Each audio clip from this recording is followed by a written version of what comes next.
Today, we're taking a deep dive into an iconic Cantonese dipping sauce, ginger scallion oil. Just 2 ingredients, but a lot to explore. We start with the ginger. What flavors are we actually looking at? Well, with the compounds responsible for the pungency, fresh heat, not dissimilar to chili but without the fruity note, a sharper heat, and a sweet spice complexity, all of which are fat soluble, they like oil, heat stable. It takes long cooking, like a braise, for them to mellow. We have the volatile oil, responsible for the aroma and the smell of ginger. We have the warm, woody heat, but more importantly, the zesty freshness that you associate with ginger. These are also fat soluble, but they can degrade or evaporate quite easily. That's why in a long braise, you smell the ginger, but you don't taste the zesty freshness. Which brings us to the milder, water-soluble side of ginger.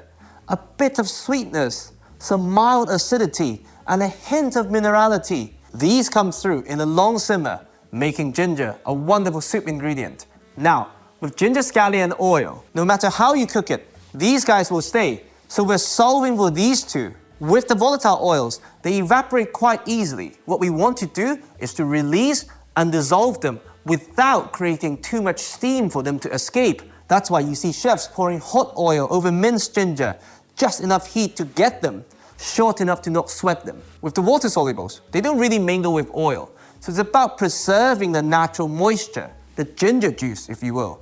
And for that, we avoid the food processor, most forms of grating or pounding. If time permits, mince by hand with a sharp knife to avoid bruising. Now, with the scallion, in the culinary sense, the white and green are quite different, so we divide.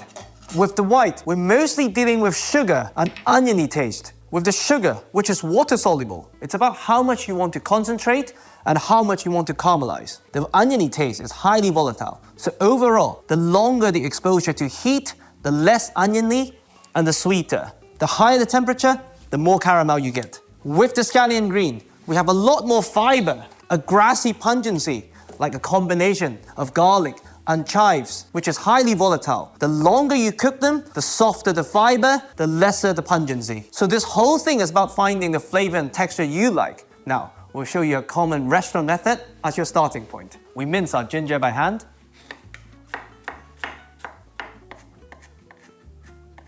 Straight into a heat-proof bowl. We slice our scallion and divide it into 2.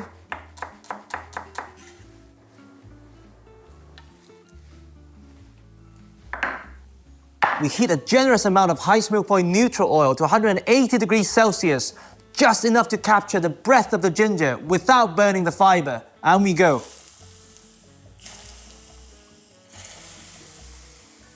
Now, as hot as the oil was, given ginger is almost 80% water, this immediately drops below boiling point. And now we add our scallion white without the risk of driving off the oniony flavor and concentrating a bit of the sweetness. We give it a good mix.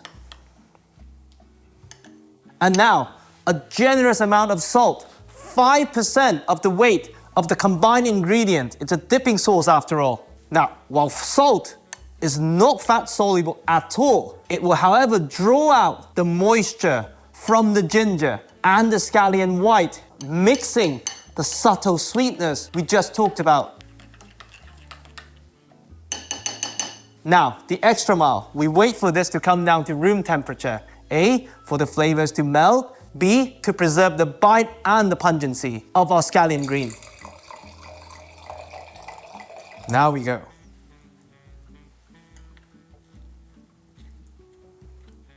Layered scallion, maximized ginger. This is as good a condiment as any.